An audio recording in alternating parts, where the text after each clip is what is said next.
your presentation seems to assume that the whole strategy for avoiding that or undermining that would be found in the translation of the text itself. But on the left-hand column where we have the African American King James Version, the text is the same King James Version as everybody else's. They haven't changed it. So they didn't change the word slaves to servants. That's in the regular King James Version. So presumably the strategy of the African American King James Version is found in the paratextual materials, where I'm hoping there are footnotes and other commentaries that would kind of contextualize and frame the text in such a way that it would not be applied in inappropriate ways, as it has been throughout so many centuries. Whereas in the other two translations, they are modern, recent translations of the text, and of course the one on the right is trying to incorporate different attitudes and different understandings into the text itself. So I guess my question is, do you have any thoughts about whether or not the concerns that you have and that I have as well might be addressed primarily through or largely through paratextual materials, especially in the case where the King James Version is already held in such high regard by the African American community that it's unlikely it's more likely they will accept a translation or a version that uses that, but perhaps can frame it and interpret it in some different ways and suggest ways in which it should not be used.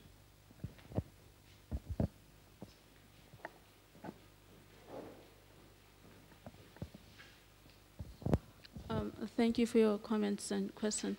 I see that the African Americans pegged their strategy more on the prefaces and the articles that they put in there and the pictures that they added.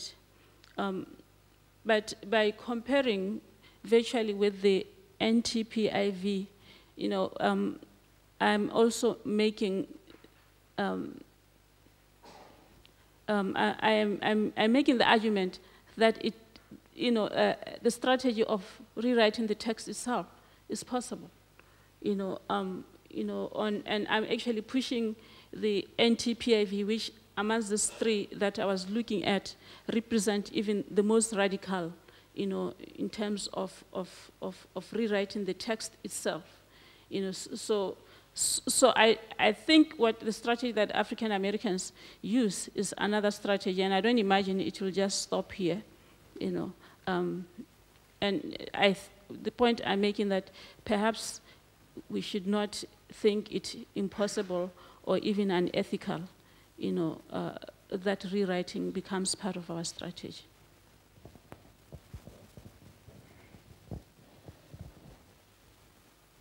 I'm going to go to Andre. Daoud. My question might seem provocative, but yet I would ask it. It's quite clear that we try to, many people try to get rid of all those imperialistic associations and so on, but we don't have slaves nowadays. We have some people who are pretty much in the same position. That would be guest workers, in my understanding, who live also in terrible conditions, who are mistreated and so on. Will any translation render slaves as guest workers, indeed? Or another big issue of this gender inclusiveness. Anyway, you have husband and wives in this translation and different recommendations for both sides. And what about, say, homosexual couples or people who don't live in couples but in, say, other forms of relationships? Can we level this down, and if we do, then what will it look like?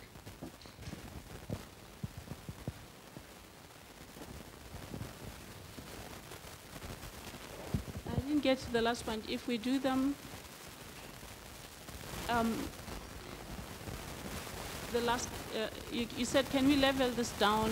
Or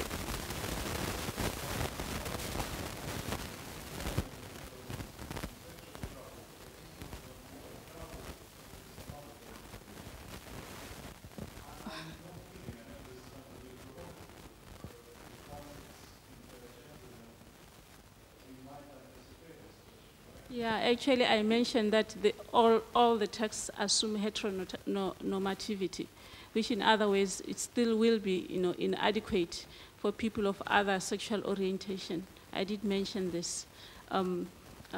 So what do we suggest? The conversation must continue. If the text is for all of the groups, if the text affects all of the groups, the boundaries must be pushed from all of the groups. So I have no problem with what about this? What about the new slaves? What about this? I think all groups must continue to push the text, because if the text is for them and it affects their lives, why not?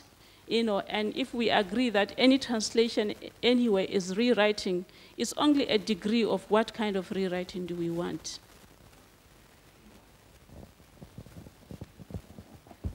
Okay, we have Daoud, Christian, then Bob. Thank you. Daoud Susilo, United Bible Societies. Thank you again for this presentation. And I think you will be pleased to know that there are languages that actually make use of the existing richness of the culture and actually have contributed to your concern, like the Indonesian language, and in Malay translation, the word for the Son of God is actually inclusive. And it's both inclusive and metaphorical. It is anak Allah. And anak is, the child of God. And, there are actually churches who said, okay, let's make it more male. But the Bible societies have said, no, this is the one that the churches accepted, and we have been using it for 400 years. We will continue to use it. So, it's both inclusive and it is also metaphorical.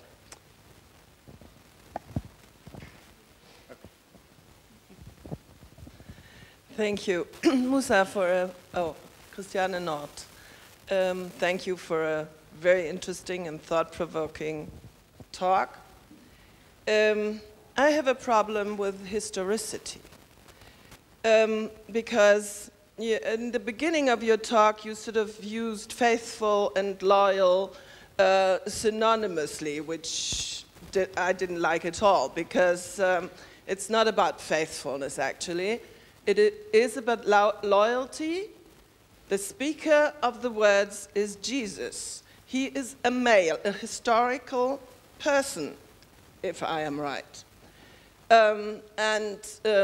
It's possible to say child of God, but in this case, I wouldn't see any discrimination of gender in calling him son.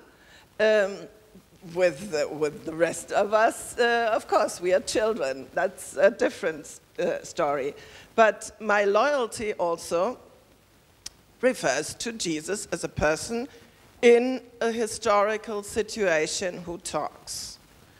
And I really have a problem in putting words into his mouth which do not fit his historical situation, and which also seem to suggest a direct applicability of the text to a modern audience.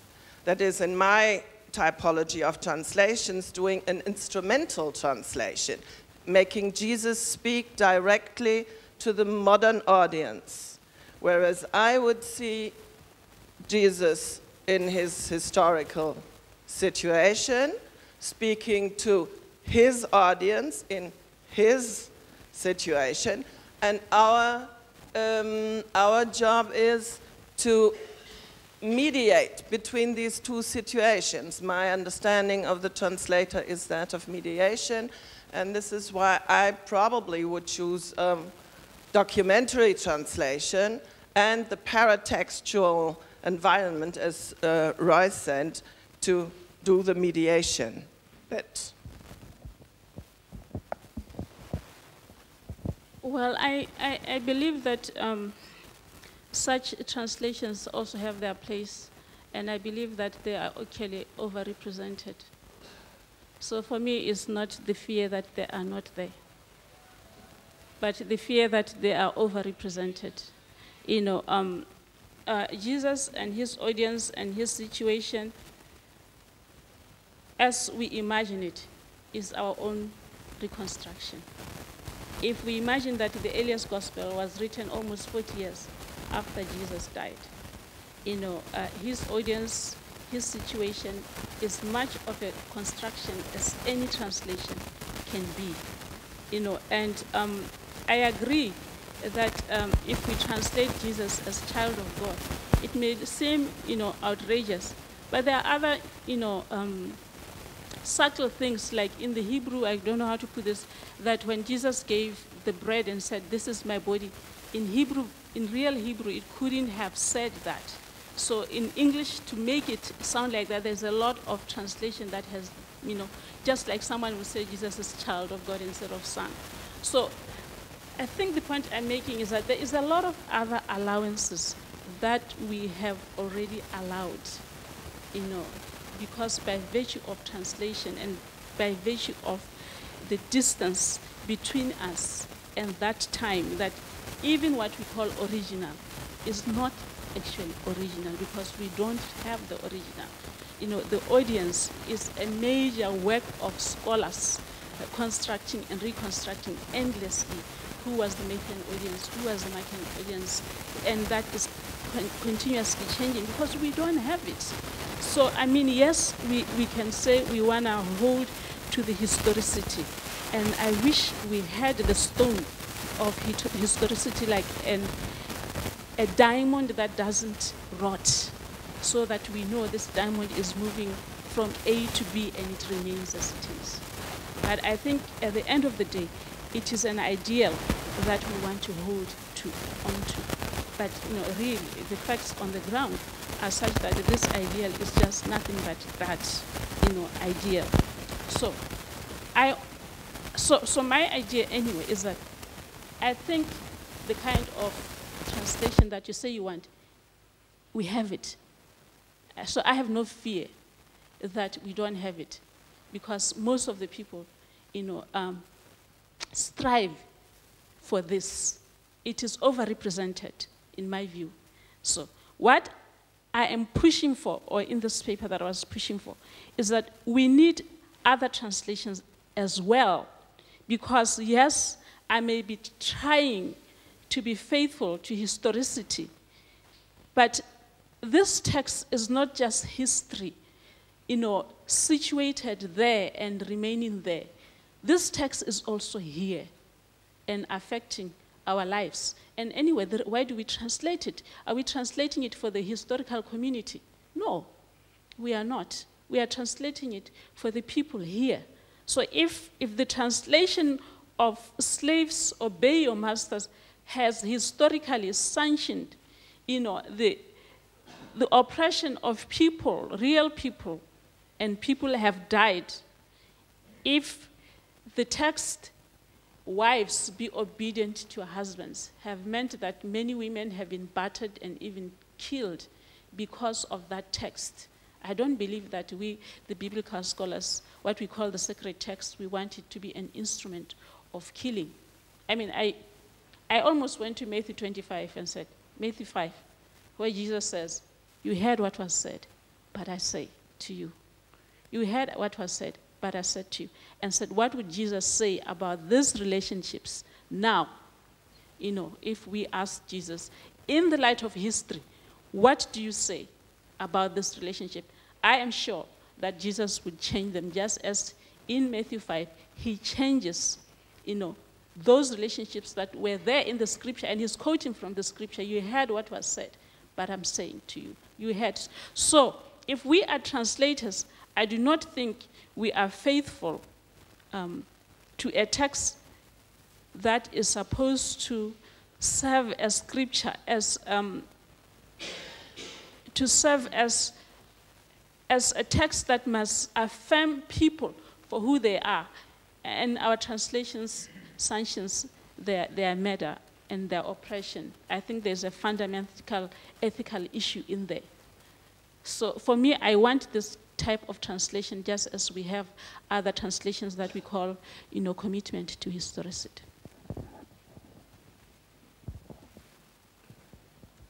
Bob Hodson, NIDE Institute. Thank you again, Musa, for a brilliant lecture. I want to ask a question from the perspective of the social world of the Hebrew Bible and early Christianity. I understand why biblical scholars such as yourself, translation scholars such as many of us are, why we want to salvage an oppressive text with new translation strategies. That makes perfect sense to me, particularly those of us that are people of churches, people of the book, with our commitments to the book, the text. But here's my problem. I don't think translation strategies or biblical scholarship solves the problem for us. There are parts of the social world of the Hebrew Bible and parts of the social world of the early church that no longer exist. We don't practice medicine according to Hebrew Bibles. We don't prepare foods according to the Hebrew Bible prescriptions. We don't sacrifice animals according to the Hebrew Bible prescription. That social world is gone. The social world of the early church is gone too. We no longer live under an emperor. We no longer live under the domestic codes that prevailed in the Mediterranean world. Why aren't we prepared to treat the household codes of the New Testament in the same way that we treat the ritual purity laws of the Hebrew Bible, medicine, and simply declare them obsolete and move on?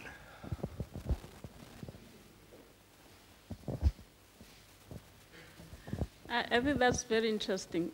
Then we might just have to declare the whole book obsolete.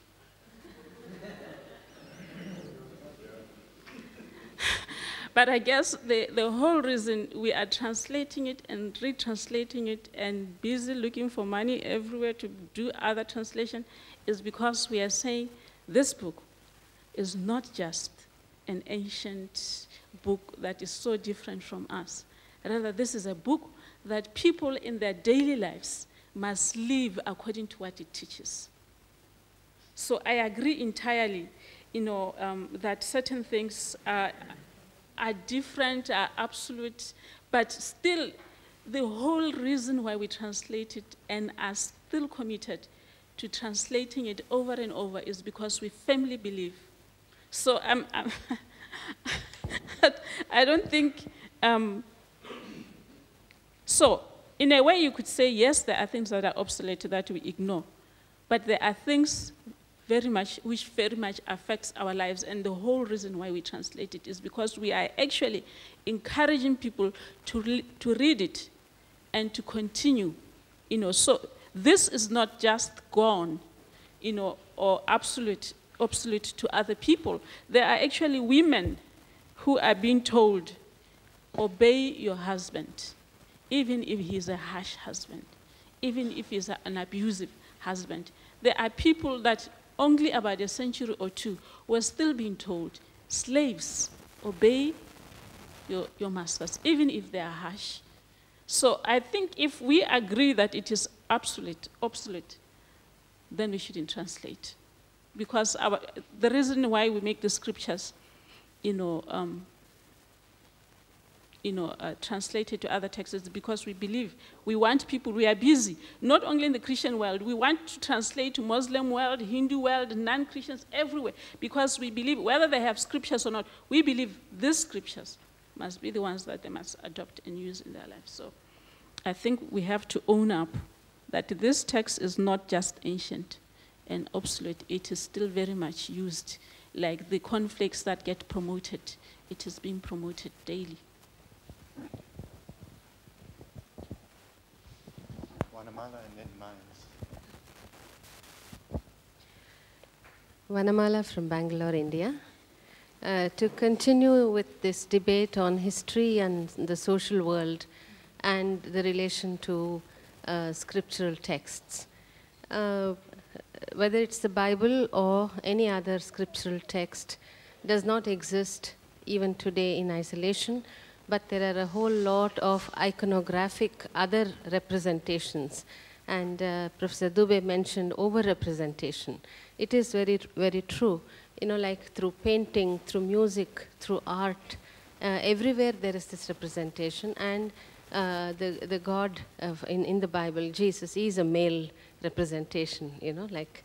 So these representation systems, apart from the literal text, I mean the written text, is also, you know, reinforcing this kind of inequality and exclusions in very, very vivid and unmissable kind of ways.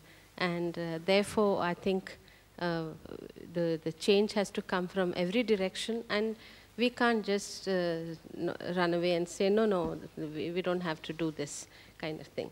And talking about history, you know, like, I mean, it's well known. What is history? It's the story written by winners. It's the story written by the dominant people. And therefore, why should we be, what is it that we owe to those accounts, you know, in the past? So I don't know that there is such a big value for privileging history and historical loyalty as a very important thing. Because even history itself is something that was always already mediated. And therefore, there's no need to give it so much importance. And I think in every culture, whether it's a Muslim religion, Hindu religion, or Christianity, I think religion is mediated contemporarily on a day-to-day basis in the social world, as Bob put it. And it is in this context that we need to rewrite it. Thank you.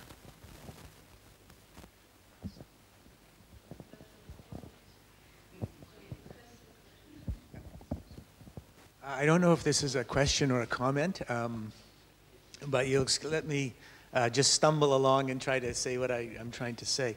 I'm sympathetic with the project of trying to save Christianity from itself in a way.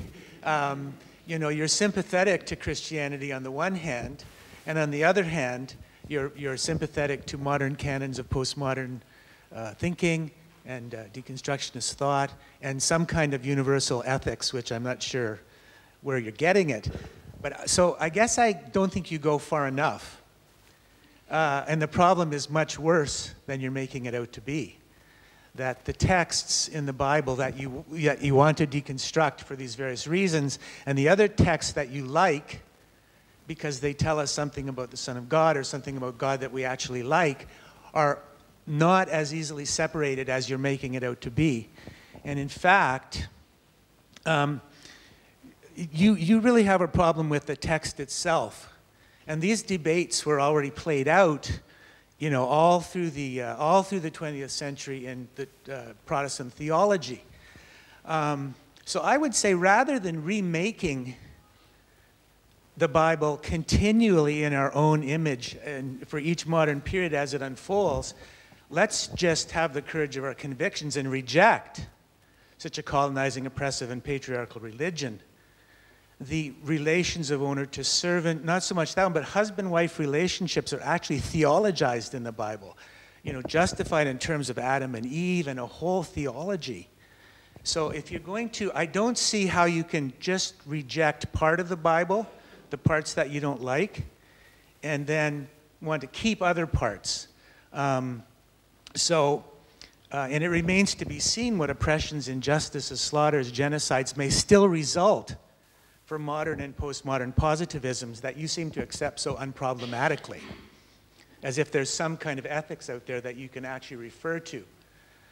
The Bible was written in another time for other cultures, and those cultural relations of dominance, the things we like, the things we don't like, were determined by historical forces of the day.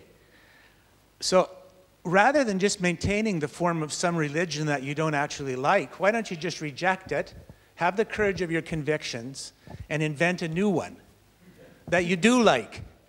And stop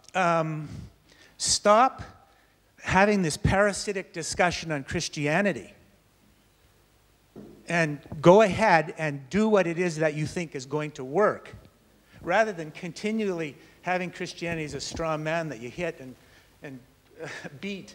And, you know, but I think I feel your sympathy for the Christian faith. I share that. I'm obviously speaking, you know, outrageously. I'm making a fool of myself to make a point that I don't think it's nearly as simple as you're letting on to separate the texts you like from the ones you don't like. And I think that you would have to do a lot more work for this to be, you know, it really sounds like it would be better just to reject it and start all over again.